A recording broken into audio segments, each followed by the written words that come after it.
Hey everybody, it's Master Gallengeist here, bringing you my review for the latest episode of Supernatural Byzantium. And I did not like this episode. It's not really, it's mainly the execution and that we have done these things so many times before that we just keep doing the same thing. We're seeing the same rock and the same tree that we have gone around over and over again to see. And it just was not done in an interesting way. The plot moved forward, but mainly because the plot demanded it, more so than what the characters needed to do. I really felt that all the characters were forced to act in certain ways to get to a specified plot outcome, rather than their own kind of choices. So, incidentally enough, this episode pretty much starts out with Jack dying. And after that, I'm thinking, okay, how long is it going to take for him to come back? So we get this kind of emotional send-off. Dean kind of like goes out of the room. Jack's kind of having last words, and then Dean comes back in, and he's dead. They try and figure out what's going on. Sam kind of storms off on his own, and then he leaves the bunker. And Dean and Cass go to find him. He's kind of just like huddled next to Baby because he had decided to take the Impala, and he was trying to pretty much build a funeral pyre for Jack, but his axe had broken. And Dean's like, okay. He freaked out at first thinking that Sam had made a deal or whatnot to bring him back. He's like, no, I couldn't even make a funeral pyre for Jack. It's just everybody's on edge and all that. Like, okay, he's like, all right, we're going back and we're going to get loaded. And then we get this like little montage scene of all three of them drinking and then like eating candy bars. And that's about it. Really went, I think I understand what they were trying to do with the scene, but I don't think it really succeeded in its objective. It was just like, okay, this is kind of going on for a little bit. Nothing's really going on. You could have just showed them starting the drinking and then shifted on to what we had next.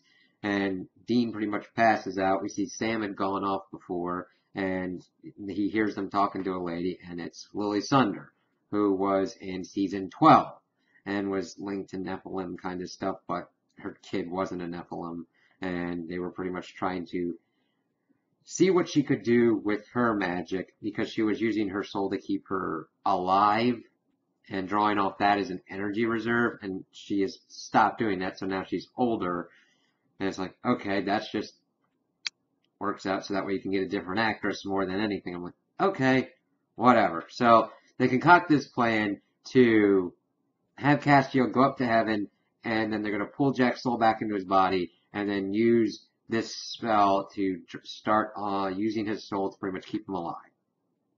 Stopgap, okay? Whatever. Continue on. We've got our Optimus Prime premise from Revenge of the Fallen. Let's continue with it.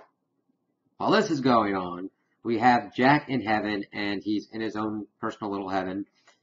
But things start going a little bit wonky, and he goes outside of it and sees this kind of black goop stuff and has to run from it. I'm like, let me guess. It's from the empty. It's like either Lucifer fused with the thing, or it's that creature that Castiel encountered.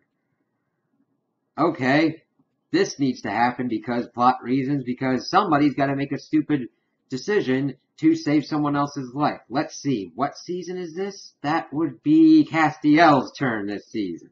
So, while Jack is trying to, I don't know what his objective was at this point pretty much. I mean, it's mainly the plot forcing him. It pretty much got him to a point where he wanted to check on his mother. So, yay, that was kind of cool. Nothing really came from that other than both being brought up to speed of, hey, I'm your son. Oh, you're really big. Why are you here? Oh, God, you're dead. And that's pretty much it. He was coming to check on her to make sure she was alright. Cass has then gotten up to heaven, sees what's going on, sees the one angel Duma, and they're like, okay, we gotta find Jack and all that, so let's kind of go do that. they run into Naomi at one point, and they're like, yeah, we kind of need to get this kind of stuff fixed.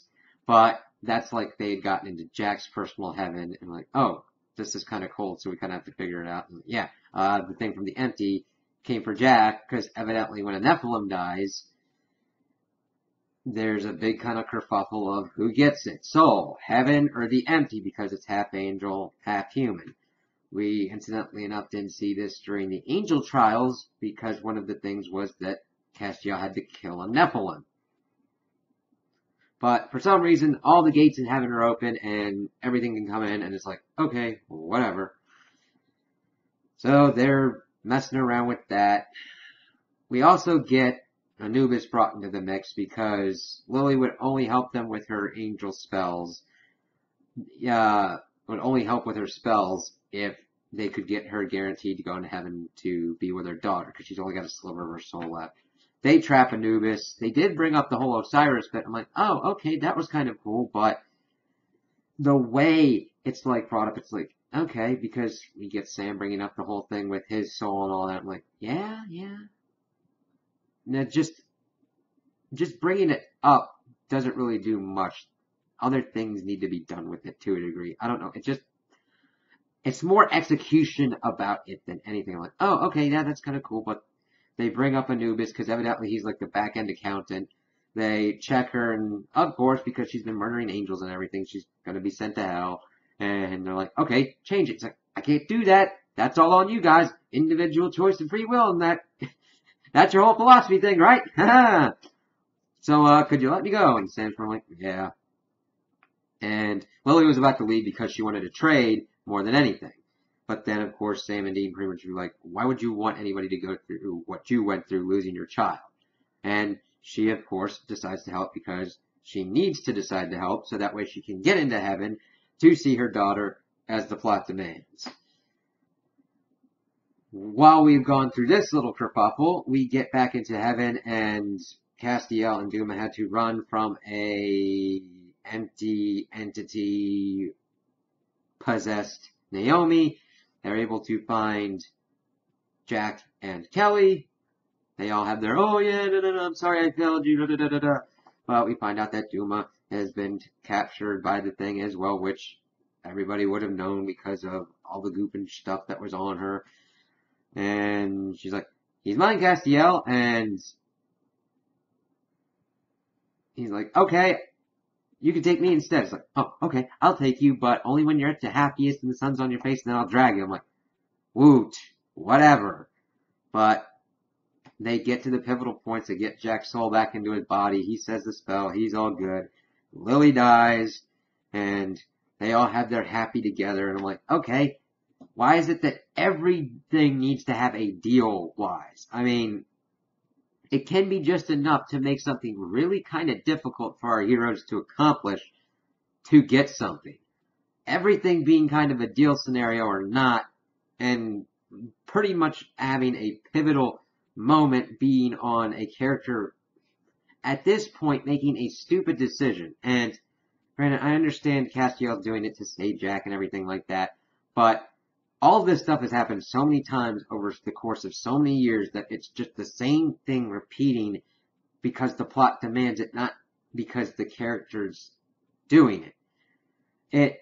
It all comes down to execution. I'm like, oh, like I was saying before, it's Castiel's turn to do that. Before it was like Dean's turn to do that. Before that it was like Sam's turn to do that. And it's a never-ending cycle of, okay, someone has to make the stupid bad choice. Who's it going to be this season? What's their ramifications going to be? And what are we going to do about it? And it's like, okay. Like, they could have taken so many different courses for things like Castiel taking the Leviathans out of purgatory. That's execution. We're just like, eh. Sam doing the trials for hell and stopping. Sam choosing to help and save Dean, and then Dean making the choice of killing Death. That I thought would have had bigger repercussions and everything with what was going on. Because that was the entity of Death. Still, nothing is big going on.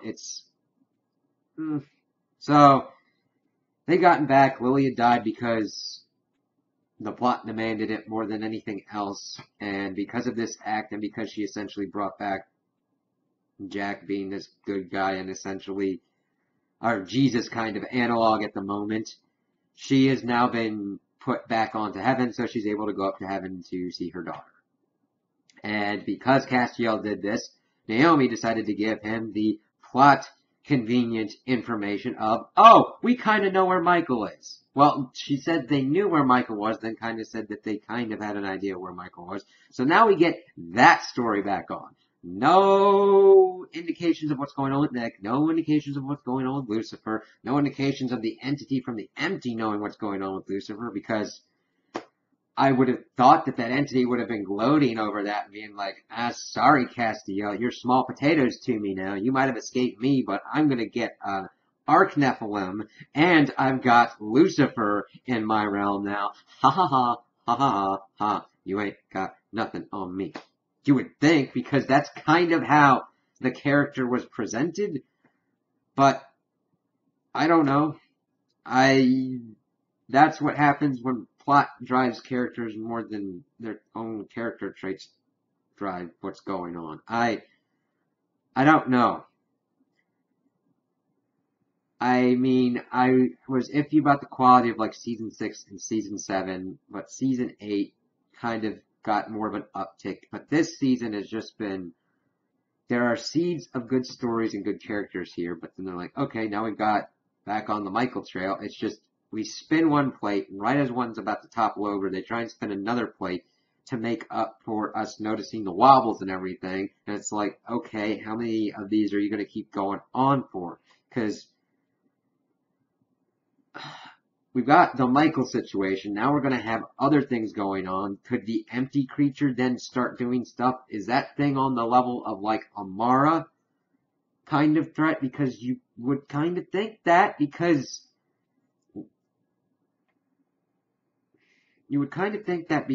essentially the darkness was, I thought, what that kind of representation would be of like nothingness. But evidently this is also a representation of nothingness and wanting to take all of that and take out everything, probably, you would think. And why would it want things in its nothingness? Wouldn't it want to take out everything that exists so that its nothingness is complete and it can sleep and do whatever it wants? I don't know, because it is an antagonistic force, but it's not the one that they decided to focus on at this week. It's, I don't know. There's just so many things going on that are just an inch deep at the moment, and they could be better if they're fleshed out more and executed in a better fashion. But I seriously am having more doubts about how bad this can get, because I thought it could be just like, but that's just like, whoa, okay, we evidently have this going on. Ugh. So those are my opinions on the episode. Tell me what you guys think in the comments below. If you liked it, if you didn't like it, if you agree with me, if you disagree with me. Also like and subscribe, and I hope you have a good day.